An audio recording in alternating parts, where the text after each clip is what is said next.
immunology class, Biology 503. I teach the fall section of the class, and Dr. Diane Morgan teaches the spring section of the class. And then every other spring, I teach the graduate immunology class in the molecular biosciences department, which is primarily graduate students, it's a little bit more paper-based, literature-based class. And then I lead some seminar classes, but mostly it's all focused on immunology, which is also what my research is. Right. Is this one of the spring semesters where you're teaching grad students? It is not. So I taught last spring semester, so it'll be spring of 2025. So next time I teach graduate immunology will be spring of 2027. Awesome. Well, grad students, that's a class for you to take next year, so keep an eye out. Absolutely. You mentioned that you work on immunology. Can you go deeper into what your lab research is? Yeah, so I think before I get into the specific question, I'm going to kind of set up the problem.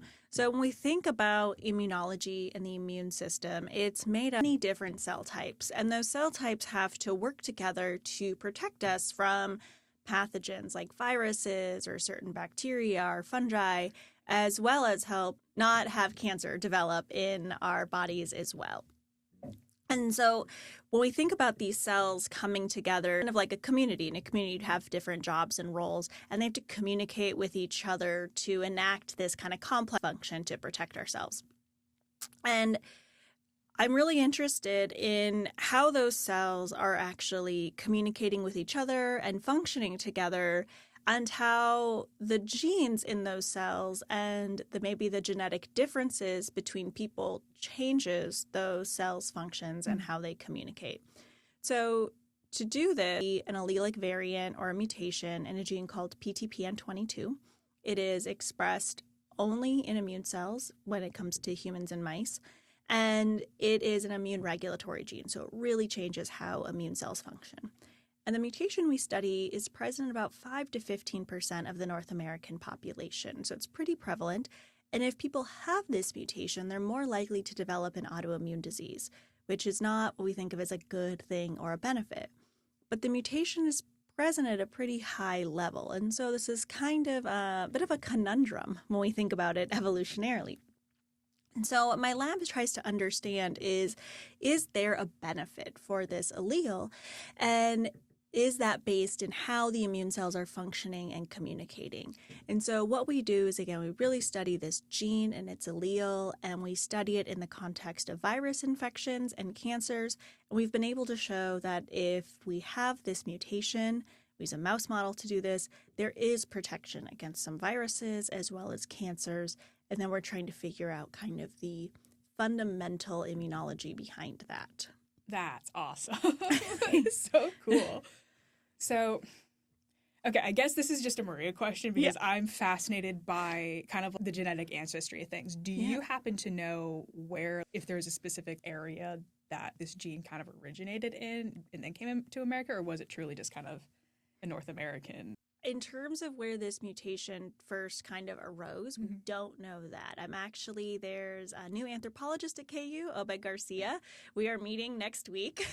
So Obed, if you're listening to this, that's a question I actually plan on posing to him because he has the knowledge and the skill set to try to help answer questions like that. So we're going to see if we can form a collaboration with that.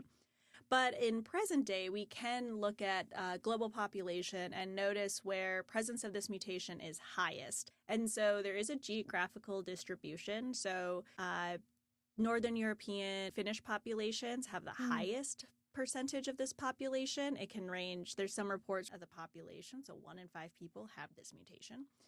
But if we look at populations that are more equatorially close, so if we look at different African populations or South Asian populations, this mutation is almost not present at all.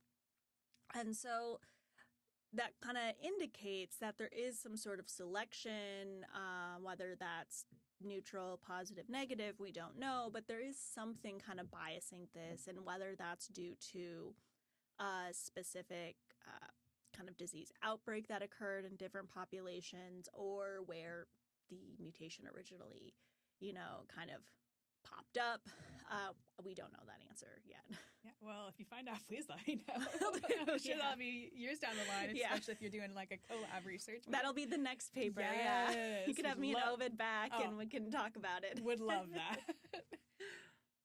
What would you say inspires your work as a researcher?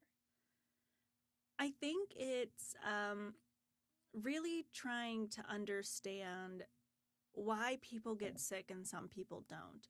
So I think we're all, especially with the pandemic that happened several years back now, but even before that, I think we can look into our communities and see that maybe it's a seasonal flu, or maybe it is with different people getting cancer. You notice some people get sick and the next day they seem totally fine. They're like running a marathon. I don't know. You're like, how do you do that? And then you look at someone who is exposed to the same thing, the same cold virus, or sometimes they're hospitalized. And so kind of this array of disease severity really intrigues me. And I kind of want to know, well, like, why? Why is that happening? And what is going on there? And there's a lot of things that feed into that. It's not a one answer.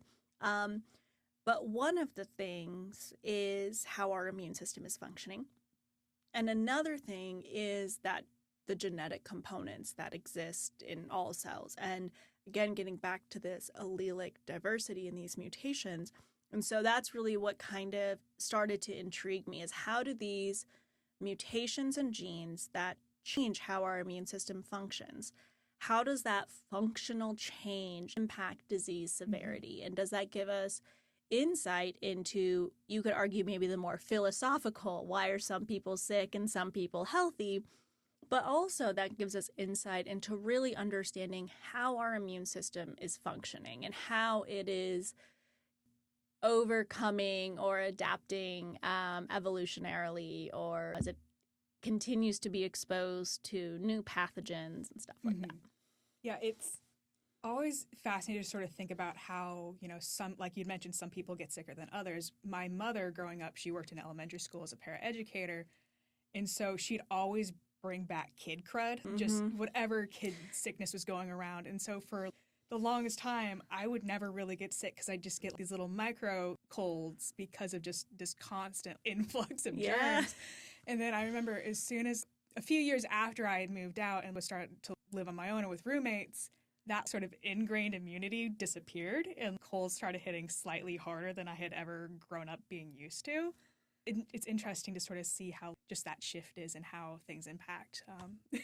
So you say that, immediately my immunology brain comes on. I'm like, oh, interesting. What was young Maria's immune status when she was young? And was she in a constant state of activation? And okay, so then did that wane? And how did that work? And what would control that? And stuff like that. Not to feel like I'm reduced to a subject. Go for it. It's fascinating. I think that's another interesting question. And there's people who study that.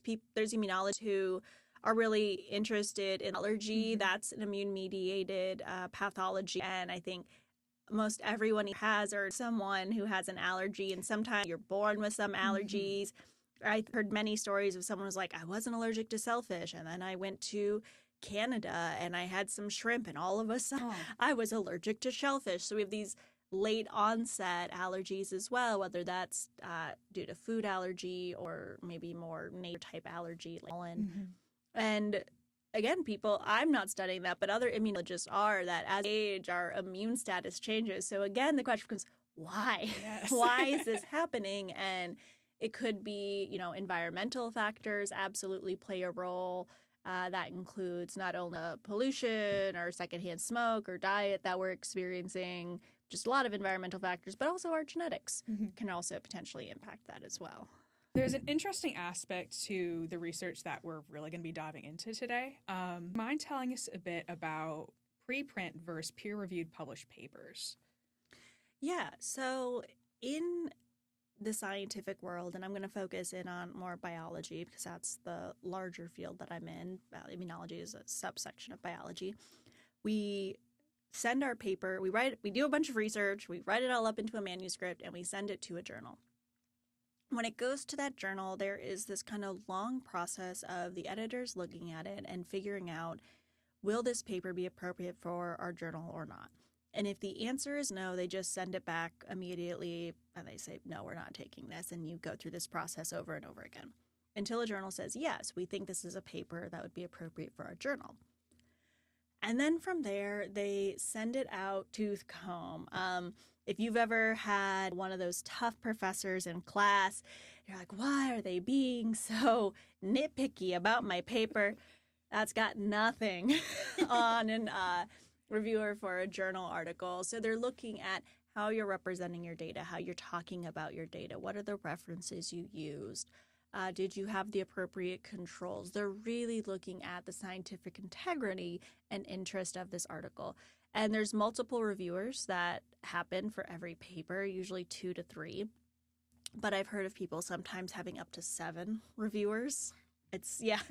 And they write up their recommendations. They write up mostly what they think needs to be done to the paper to improve it. Sometimes they put in things that they like as well if they're feeling generous and happy that day. And they send it back to the editor, and then the editor has to make a decision of, are these changes enough? Are these changes actually addressable so that we can give the authors another shot? Or is it just so bad we just have to say no? Or do these changes not matter? And usually it's, let's give them a shot at making these changes. And so you do this process kind of 2 to 3 times.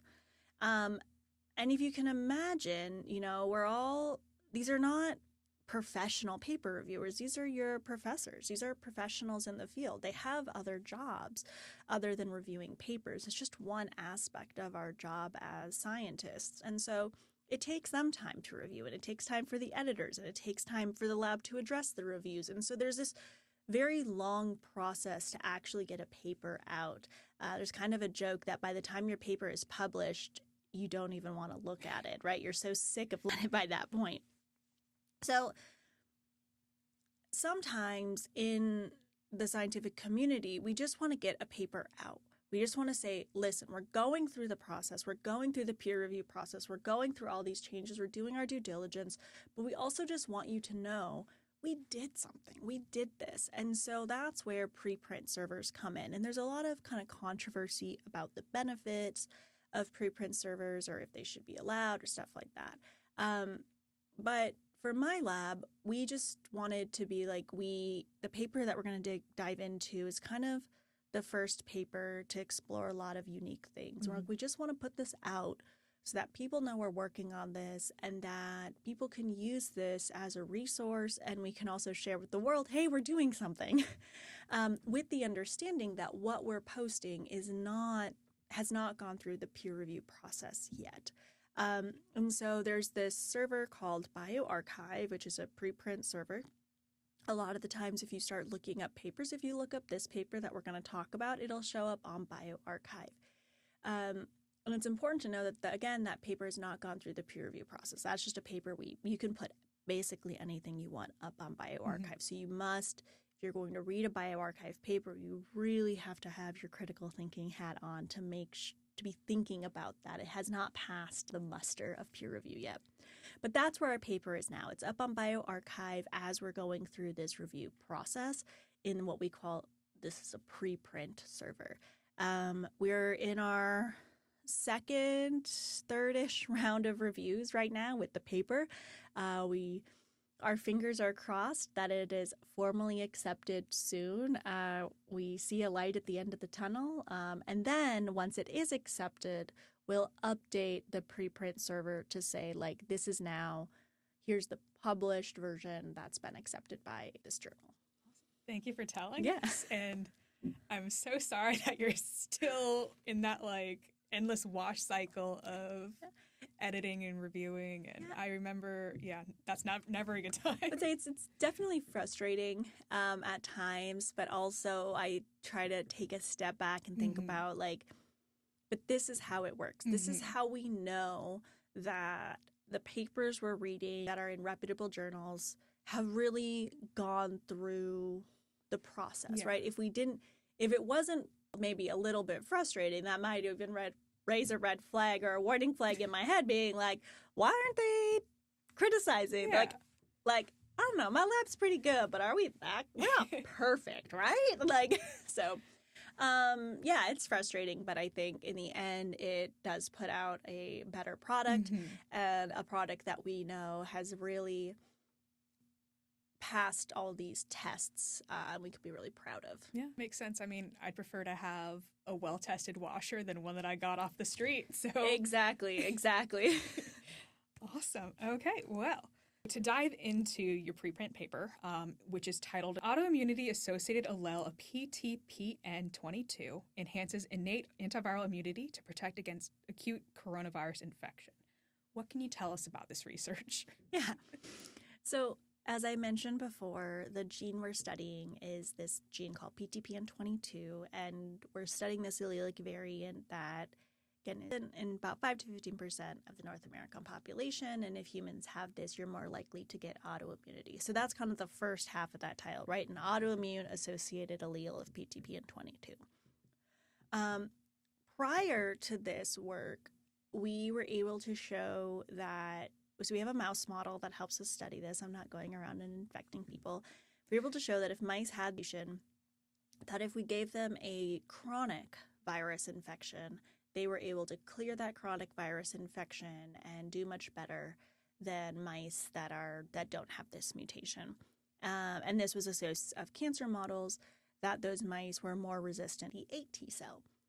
And in both these situations, the chronic virus and the cancer, these are kind of very chronic, long-term diseases that in our animal models in the wild-type mice, they don't ever really fully recover from. So we wanted to know, in a very different type of infection setting, would we still see a benefit of this allele? And that's what led us to the coronavirus infection. So the specific coronavirus we use is called murine hepatitis virus strain A59, or MHV A59. It infects livers. And in a normal wild-type mouse, the mouse will get sick about a week, and about 50% of the mice kind of have to succumb to the infection. About 50% go on totally fine. They clear the virus. So it's kind of similar to what we might have seen in kind of like a pandemic situation. But what's important is this is very fast. It's a week. The chronic virus infection I talked about, that can last 100 days in some mice. So it's a very fast, kind of quick-acting infection. And again, if mice survive the symptoms, they're good for the rest of their lives. So we were like, okay, so this is a very different set of immune cells working together to clean this infection. Does our mutation have a benefit? And the long story short, what we really show in the first figure is yes. If mice have this mutation, we actually have about 100% survival in the mice when they have this coronavirus infection compared to wild-type mice. And then, because it's our favorite thing to do, we then started to look into what is the immune reason behind this protection. And it was through doing these assays that it led us to an innate immune cell called the natural killer cell. And natural killer cells are not new. People have known about them for a long time. But prior to our paper, no one had really looked at what does PTPN22 do in natural killer cells. It had largely been ignored. There was only one paper kind of on it, and there wasn't a whole lot of work associated with that paper. And so for us, this was really exciting because by studying this gene and its allele in this kind of new context for us, it led us to study this cell type that the gene had not been looked at, and there was kind of a scientific rationale for it now. So this paper kind of goes through then the importance of the natural killer cell in this infection, and we're able to show that when natural killer cells have this mutation, they gain kind of an ability. They almost become kind of like a superhero, right? Bitten by the radioactive spider, and they now gain these abilities to help fight off the infection, where in the mice that don't have this mutation, the natural killer cells actually don't have that big of a role. Okay, wow.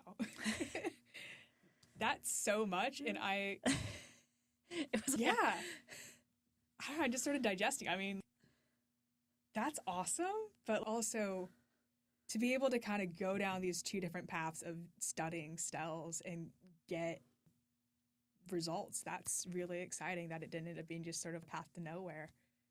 Yeah, it was exciting. So when I started my lab at KU in July of 2022, I started a collaboration with Tony Fair, who was recently on the podcast. Tony and I's research labs are next to each other. Our labs are friends. We joke we need to knock the wall down between our labs because then they don't have to go in the hallway to visit each other. They can just go through the doorway. But he was really generous, and he had a senior graduate student at the time, and Tony is a coronavirus expert, and they had this coronavirus, and he was like, do you want to see, I have this acute model, and that's something you want to test. Should we just see if it works? Can we do this? And so it was actually his senior graduate student, Catherine Kerr, who ran kind of the first studies of this and were the first kind of data that came out of my lab. And so as a new PI, I was just out of my postdoc, and I was like, what's my lab? Oh gosh, what are we going to do? I hope there's something. We had this phenotype. We had this protective phenotype. And so then student Allelic joined the lab my first year, and he really took on this project. And it was really him who kind of started with this phenotype that we had and started doing experiments to try to explain why we had this phenotype. And so it was very much kind of a detective type thing. So Alec and I read a lot of papers trying to figure out, what do we know about this infection? What do people know? What do we know about PTPN22 and these cells? And actually natural killer cells were not on our mind when we started this. We did an experiment where we used mice that lack adaptive immune cells, so T cells and B cells, and we saw that they were still partially protected. And so we weren't expecting that. To be honest, I thought there was not going to be protection, like at least protection. I thought it was going to look, and so that was kind of a fun result, and that really then steered us to looking at the innate immune response, and then we eventually got to the natural killer cells from there. Ever since I started at KU and started doing these interviews with faculty, way at the start was just kind of get to know your faculty type interviews to now on the podcast. I've always been surprised by how collaborative the science world is. I was an illustration major, never expected to really kind of join this side of the world. I never expected that really from scientists to, like, you kind of get this idea of the movie scientist where you're off in your own dramatic lab doing your own thing. No one else is really, everyone's like, no, stop that, but not, yes, can we help? Yeah. So it's fascinating and just really exciting to hear that there is so much collaboration, and it's an additive process and not a subtractive one, I guess.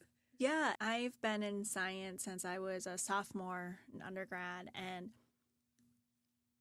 throughout my training, it's always been very clear that science is a team sport. It has to be a team sport, especially now with the amount of different technology we have and all the interdisciplinary research that exists and should exist. I wish I could know everything, but I don't. I don't know everything. And so everyone needs supportive team members that have different skills to really help. And I know this is maybe a lame analogy, but I really gotten into college basketball, which is probably fitting because you're at KU. And I've been able to go to a few of the games, and in my limited knowledge of how basketball works, it's still very obvious to me different roles and strengths, but they come together in a team that becomes a championship level team. And that's also true of science. Again, and so throughout my training, I've been encouraged to continue to do this. And it also, as a people person and an extrovert, it also makes my job much more satisfying to be able to be interacting with a lot of really people who are so passionate about what they do and they care about their teams, to be in that environment and to be solving kind of these unknown questions. Awesome. Well, that was a huge digression, so I apologize, but that's what talking to me is like. Same. I'm glad I'm not alone. So, yeah. So back to your paper. We talked about the alleles. We talked about how that was impacting antiviral immunity across different viruses. why is it important for the everyday person? So we think way back to the beginning of this podcast, I talked about understanding kind of the fundamentals of the immune response and kind of getting this. And I grew up, my dad was always in more construction work. He worked in a lumber yard, all these different things, very blue collar work. And my grandpa was a contractor and built houses. And so growing up, a lot of my conversations that were around the dinner table were about how things were built and how things are put together and realized. And there was a lot of stuff about, oh yeah, all these new builds and their foundation is bad, or it's shoddy craftsmanship. They're ignoring the fundamentals of building a home, and that's going to make for a weaker home. You can't go with shortcuts. But in order to know what it is to make a strong foundation and build a strong home, you have to know and understand those parts. And if you want to, we'll say, break the traditional rules, or you want to know maybe you don't have a certain supply, what you can use, you have to understand why that's particular supply, why that particular type of wood, whether it's oak versus walnut versus cherry, or a 2x4 versus a 2x6 or something like that, why that is used versus something else. You can find the appropriate alternative.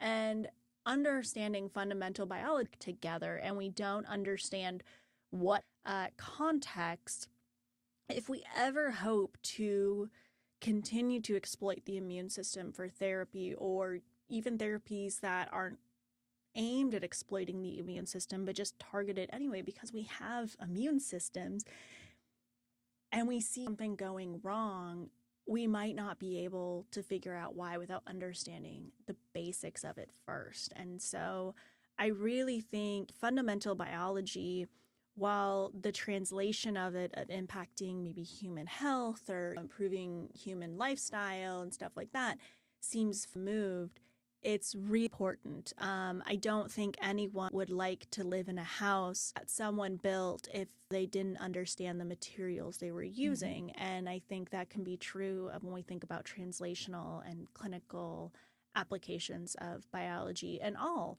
science for that matter. So we talked about that you used mouse mirroring models.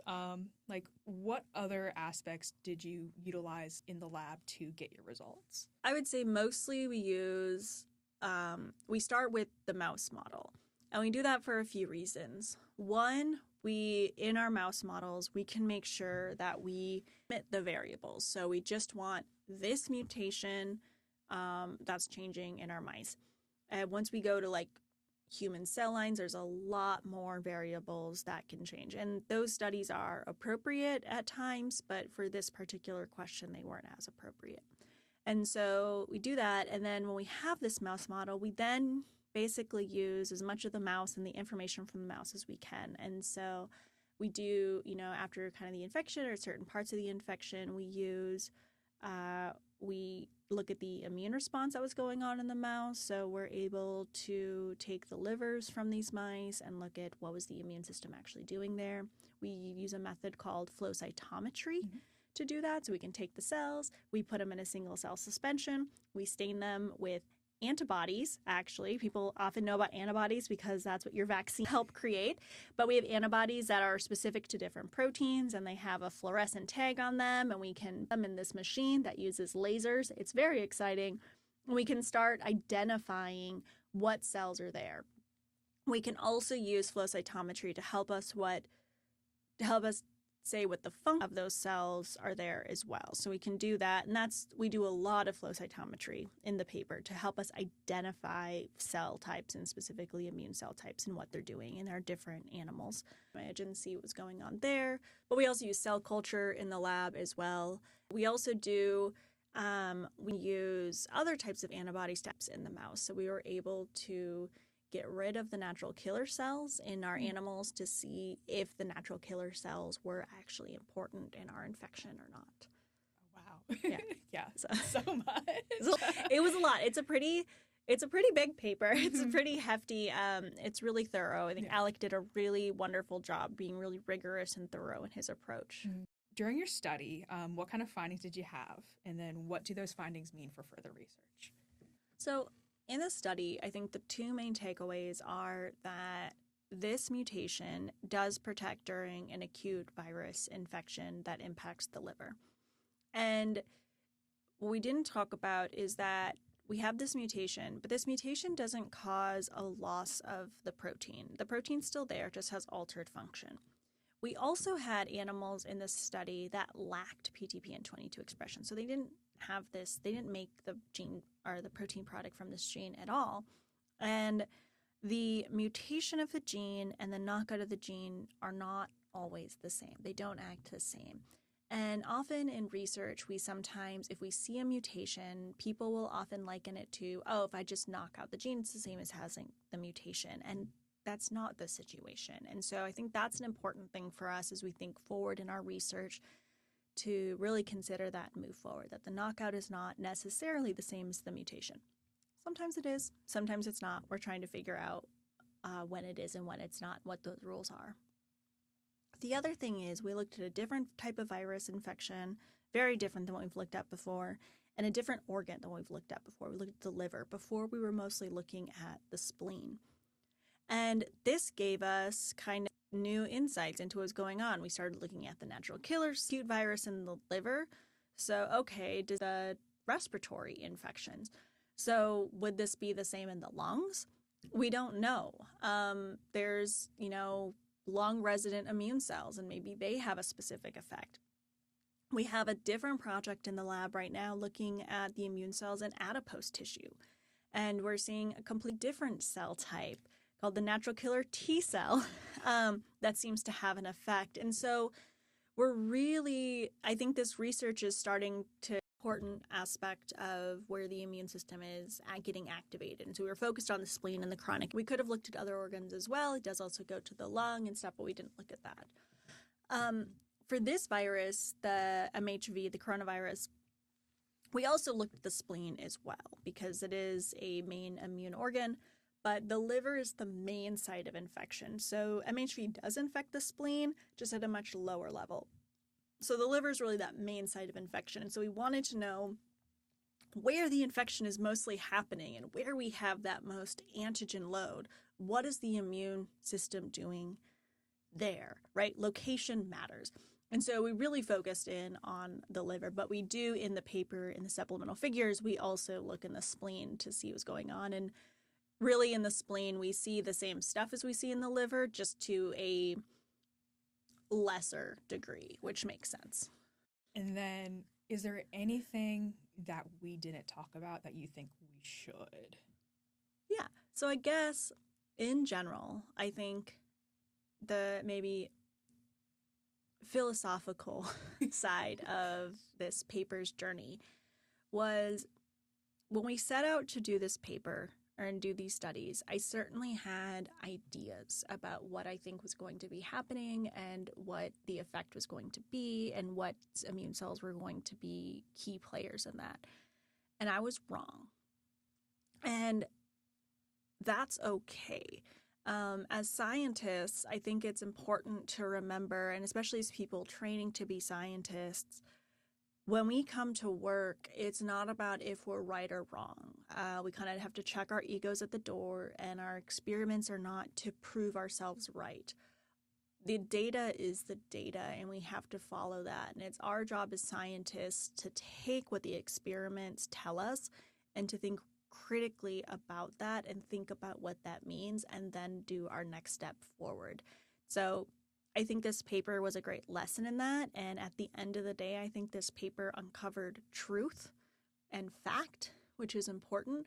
But setting out, this paper also showed me I was wrong in my assumptions about what I thought was going wrong or what was going to happen. And so I think that's kind of an important aspect to always remember as we go through the scientific process and as we think about entering in and conducting research. Yeah, honestly, I feel like that's good life advice for science and beyond. Yeah. Always be ready to accept that what you think isn't right. Yeah. Always be ready to be wrong. Always be ready to be wrong. I mean, sometimes it's just you're opening doors to learn. Mm-hmm. So I think you got to keep that called the growth mindset alive. Always be ready to grow in your previously held assumptions or Yeah. quotes here, facts of what, and being able to think critically through that as well. It's a day of age of a lot of misinformation and a lot of stuff that's thrown at us.